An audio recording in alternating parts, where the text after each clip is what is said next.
근데 어떻게 조는 분이 한 분도 안 계시네. 점심 안 드셨어요? 네. 점심 드셨으면 좀 졸아야 되잖아. 교수님이 못 봐서 많이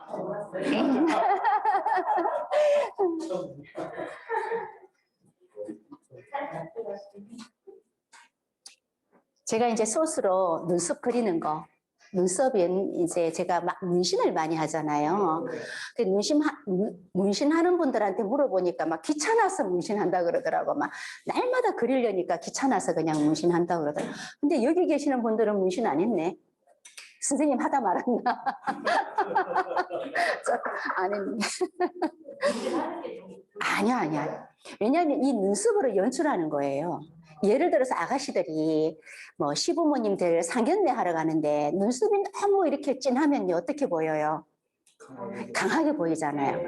그럴 때는 조금 순하게 눈썹을 그리고 이렇게 이제 강의를 나갈 때는 이제 뒤에 사람까지 보이게끔 눈썹을 조금 진하게 그리고 강하게 그리고 입술도 남편하고 있을 때는 아랫입술을 조금 더 두껍게 그리고 이제 평소에 이렇게 할 때는 윗입술 아랫입술 비슷하게 조금 이제 너무 이렇게 자유롭지 못한 장소에 가면 조금 다소곳하게 보이려면 윗입술도 조금 크게 그려주는 게 좋아요. 단지 이제 윗입술이 조금 크면 섹시하게 안 보이니까 이제 남편하고 있을 때는 조금 섹시하게 보이게끔 아랫입술을 조금 크게 그리고 윗입술을 조금 얇게 이렇게 연출할 수 있습니다. 예.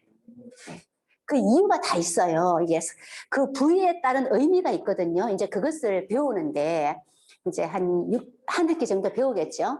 배우면 여기는 조금 굵게 여기는 조금 약하게 뭐 이렇게 응용력이 생깁니다. 응용력이 굉장히 어떻게 보면요. 참 현실적인 감각도 생겨나면서 또 이제 예견할 수 있는 그런 어떤 그 성견지명도 생겨나겠죠. 자, 여러분들에게 호기심 이야기를 조금 말씀드렸고요. 이제 오간에서 사독으로 들어가겠습니다. 오간, 사독.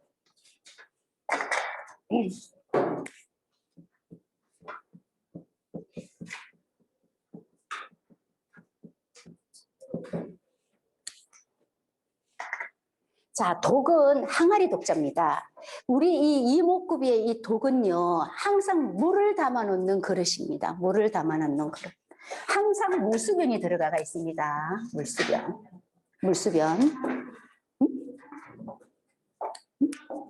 삼수변. 예, 항상 삼수변이 들어가면서 물기 있는 피부, 촉촉한 피부죠. 이 촉촉한 피부가 되려면은 이 사독이 잘 형성이 되고 사독이 잘 흐른다면 촉촉하고 맑고 깨끗한 피부인데 만약에 맑고 깨끗한 피부라면 사독이 잘 흐르고 있다라고도 볼 수 있습니다.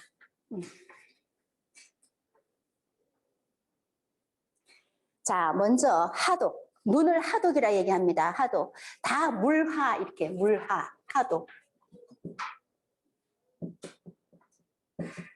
하독, 눈, 강하, 황하 할 때 물하죠. 예, 물하. 자, 이 물은 눈을 강줄기로 봅니다. 강줄기, 이 관인법에서는 그러면 눈이 길면요, 이 관인법에서는 동그랗고 짧은 눈보다도 가늘고 긴 눈을 요구합니다. 가늘고 긴 눈. 왜 그러느냐? 강줄기로 보기 때문에 그렇습니다. 강줄기. 긴 강줄기는 많은 옥토를 적시면서 흐르겠죠. 그죠? 긴 강줄기는 많은 옥토를 적시면서 흐르기 때문에 그 강 옆으로 형성된 어떤 논밭은 많은 곡식을 거둘 수 있겠죠. 그래서 가는 눈, 길고 가는 눈을 긴 강줄기에다가 비유를 하면서 긴 눈을 원하고 있습니다. 짧은 눈은 그러면 나쁘냐 좋으냐가 아니라 긴 눈의 의미가 그렇다라는 거예요. 긴 눈의 의미. 그러면 이제 이 눈이 이 하독이라는 것은 눈이 길어야지 긴 강줄기처럼 많은 옥토를 적실 수 있다. 그런 의미이고요. 또 중요한 것, 이 긴 눈에서는 사람이 사고력이 있습니다. 단순하다라는 거는 저거 미워 때려줘야지 탁 때리고 이건 어때요? 너무 단순하죠. 때려줘야지. 글쎄 이번에는 때려줄까 다음에 때려줄까 막 이렇게 생각하는 사고력이 사람이 있어야 되잖아요. 그래서 눈꼬리가 길게 형성된, 예를 들어서 눈꼬리가 이렇게 길게 형성된 40, 50 정도 돼서 40, 50 정도 되면 눈꼬리가 생기잖아요. 그 눈꼬리가 길게 형성된 사람은 참을성이 있구나 해요. 우리가 참을 때는 어떻게 참아요? 한 번 참고 두 번 참고 한 번 생각하고 두 번 생각하고 그래서 긴 눈을 요구하는 거예요. 이렇게 어떤 이렇게 성격상 또는 그 사건이나 사고도 이렇게 짧은 생각에서 사건 사고가 많이 생기죠. 길게 생각하면 어때요?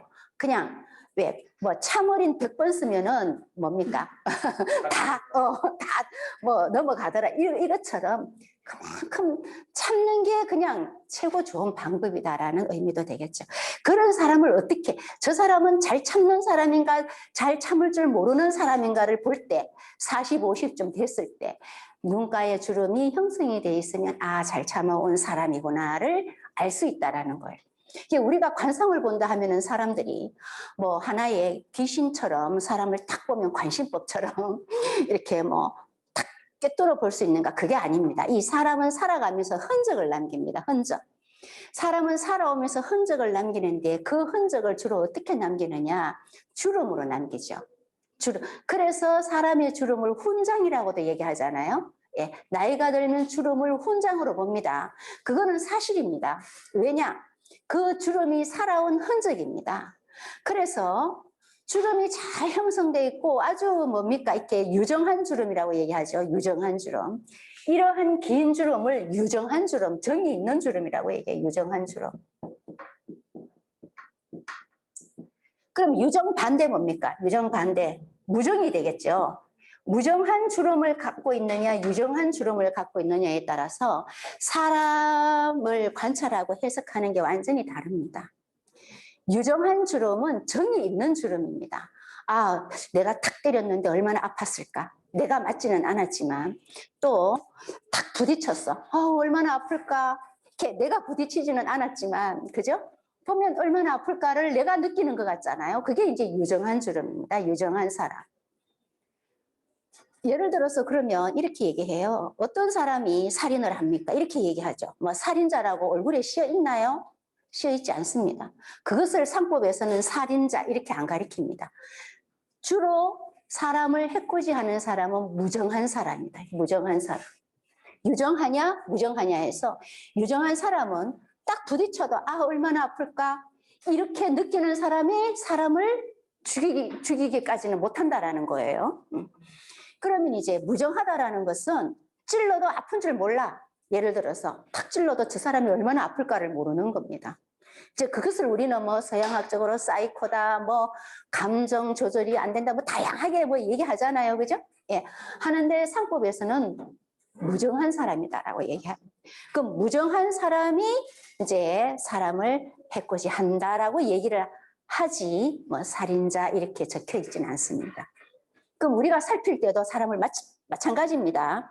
이목구비만 살피는 게 아니라 그 사람의 감정적인 정서도 함께 봐야 된다라는 거예요. 내가 미끄러져서 딱 넘어졌는데 안 아프나? 되게 아프겠는데? 이렇게 얘기하면 이제 그 사람은 유정한 사람인 겁니다. 아시겠죠? 무정한 사람이 이제 사람을 해롭게 할 수 있는 소지가 있다. 또 무조건 또 그걸 없다고 해서 막 사람을 몰아붙이면 안 됩니다. 예, 몰아붙이면 안 되고요. 상법에서는 그렇게 나눈다라는 것을 말씀드립니다. 자, 하독. 하독은 눈은 언제나 맑고 깨끗해야 된다. 그죠? 언제나 눈은 맑고 깨끗해야 된다. 언제나 눈은 맑고 깨끗해야 되고 흑백이 분명해야 되고, 그죠? 흰자위와 검은자위가 분명해야 됩니다. 맑고 깨끗하면 흑백이 분명하겠죠. 단 중요한 것, 붉은 실핏줄이 동공을 침범하면 안 된다라는, 붉은 실핏줄이 동공을 침범하면 안 된다라는 겁니다. 붉은 실핏줄이 동공을 침범하게 되면은 매우 피곤하고, 그죠? 또는 지금 일이 그 사람의 주변 환경이나 어떤 돌아가는 상황이 별로 순리적이지 못하다. 이제 그렇게 볼 수 있습니다. 그러면 붉은 실핏줄이 동공을 침범하는 사람도 있습니까? 이렇게 얘기할 수 있겠죠. 제가 봤습니다. 저도 공부할 때 아니 저런 사람 있나 생각했는데 어느 날 만나자 그래가지고 갔더니 커피숍에서 앞에 딱 왔는데 붉은 실핏줄이 동공을 이렇게 지나가더라고. 그래서 내가 야 있구나. 상법에 있는 책의 내용이 다 있는 내용입니다. 제가 그거 부지기수로 제가 반신반의하면서 의문을 가지면서 계속 확인해 들어가는데 아직까지 확인을 못한 내용도 있습니다.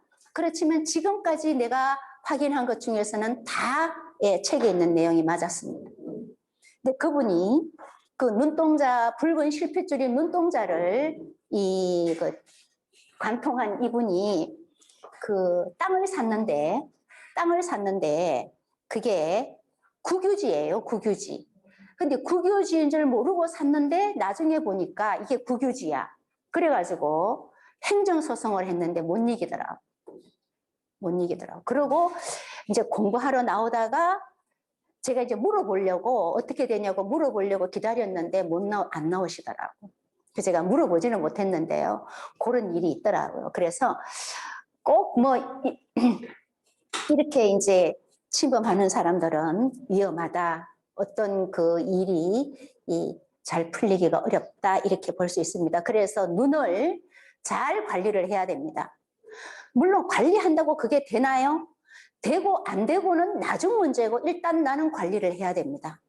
잠을 자주고, 그리고 항상 씻어주고, 또 이제 뻑뻑하면 안약도 넣어주고, 뭐 이렇게 눈 관리를 해야 됩니다.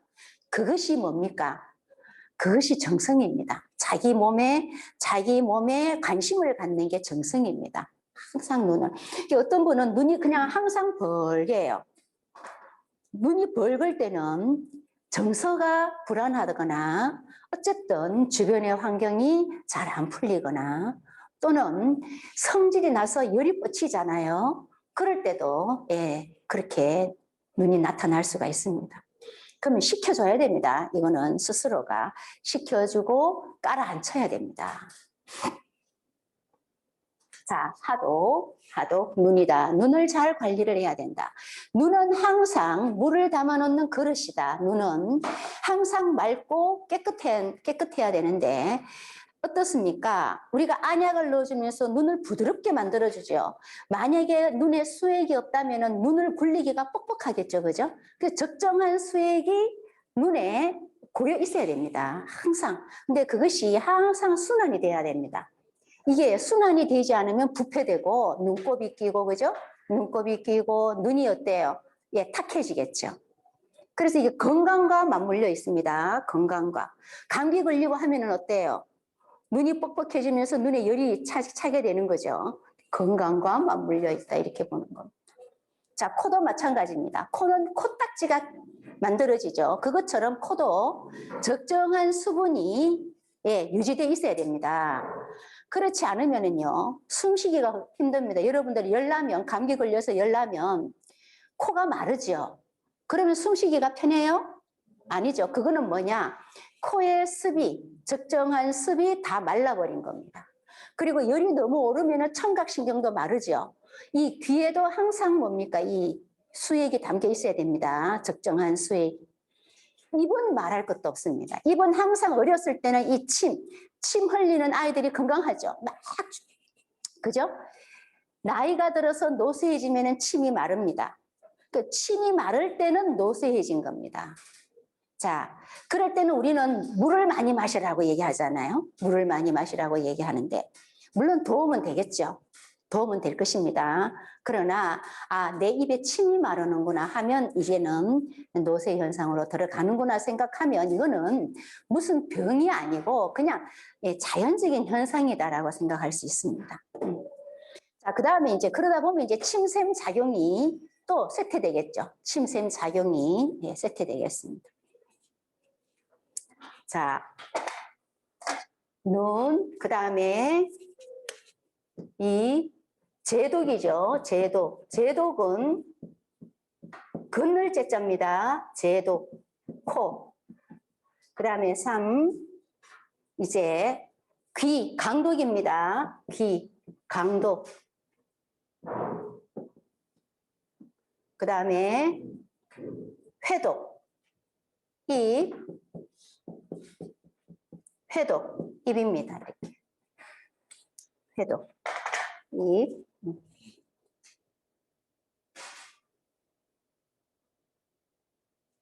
이 귀에 대해서 우리 유방현 교수님 귀가 참 크죠? 어때요? 야, 귀의 위력은 대단합니다. 제가 그걸 말씀드릴게요. 제가 유방현 교수님 어디 가는 걸 별로 못 봤습니다. 예를 들어서 동창회 한다 해도 지방 가는 일은 별로 없죠. 1년에 한 번? 항상 학원 아니면 학교, 학원 아니면 학교. 그런데요, 대한민국 안에 역학인들의 돌아가는 소식은 다 알고 있습니다. 즉, 그게 참, 왜냐? 대전 가지 않았는데도 대전 소식을 알고 있어. 뭐, 부산 가지 않았는데도 부산에 누가 책 내고, 누가 뭘 누구랑 만났고, 누구랑 싸웠고, 뭐 이런 거. 뭐, 아무 데도 안 가고 그냥 학원집인데요. 대한민국의 이 역학인 소식을 다 알고 있는 겁니다. 그래서 내가 참 그걸 관찰해 봤어요. 이야, 대단하다. 어떻게 그걸 다 알고 막 전화만, 그렇다고 전화 못 들고 있는 것도 아니에요. 그걸 알았어요. 어떻게 아느냐. 부산에 있는 사람이 서울 볼일 보러 오잖아. 볼일 보고 원장님한테 오셔가지고 다 부산 소식 얘기해주고 가. 얘기해드리고 가. 대전에 있는 사람이 서울에 볼일 보러 와가지고 서울 볼일 보고 유방현 교수님 만나 뵙고는 대전 소식을 다 얘기해주고 가. 다 그래요. 그러다 보니까 가만히 어디 가시는 데도 없는데 다 알고 있어. 이게 귀의 위력입니다. 야, 그 정보가 빠르잖아요. 그 뭘 하려고 하면은, 그건 누가 했어 벌써 이렇게. 누가 벌써 했어. 그리고 뭘 하려고 하면은, 그거는 누가 갖고 있어. 그 자료 누가 갖고 있어. 그거는 어디 가면 돼. 뭐 이렇게 다 알고 있는 거예요. 그러니까 이제 또 선생님들이 찾아와가지고 상담하고 묻고 하면은 다 가르쳐 드리는 거예요. 그러니까 또 찾아오고 그게 연결고리가 되는 겁니다. 근데 그 역할이 있잖아요. 정말 이 정보가 빠르잖아요. 그러다 보니까 앞서가는 거예요. 정보가 빠른. 그게 이 이목구비의 위력입니다. 위력이에요. 이야, 정말 그 귀에, 유방현 교수님 귀 커요. 예, 그리고 또 두툼해요. 예, 그렇기 때문에 제가 귀의 위력이다 이렇게 위력이 대단하다. 그게 공짜가 아닙니다. 공짜가 아니고 다 이유가 있다라는 거예요. 그리고 또 찾아오면 정보를 많이 알기 때문에 다 이리저리 얘기를 해주고 다 해결책을 마련해 드리는 거예요. 선생님들이 오면. 예, 그렇게 선생님 찾아오면 해결이 되는 거야. 왜? 정보를 많이 알고 있으니까. 그게 이제 힘으로 능력으로 발휘가 되는 겁니다. 능력으로. 자. 그런데 귀는 성형수술이 안 되죠. 예. 귀 성형수술 되나요? 귀가 성형수술이 된다면은요, 큰 공사입니다. 예를 들어서 귓불이 없는 사람이, 여기 귓불이 없는 사람이 귓불을 하나 마련하려고 해. 그죠? 그러면은 살을 떼가지고 붙여야 되고, 여기 뭐 다리에 뭐 빼가지고 여기다 넣는다 그러더라고. 그럼 이게 보통 뭐 코를 조금 세운다거나 쌍꺼풀을 한다거나 하는 거하고는 양상이 다른 겁니다. 귀는 조금 고치기가 어렵죠. 예. 이제 성형수술이 발달이 되어도, 예.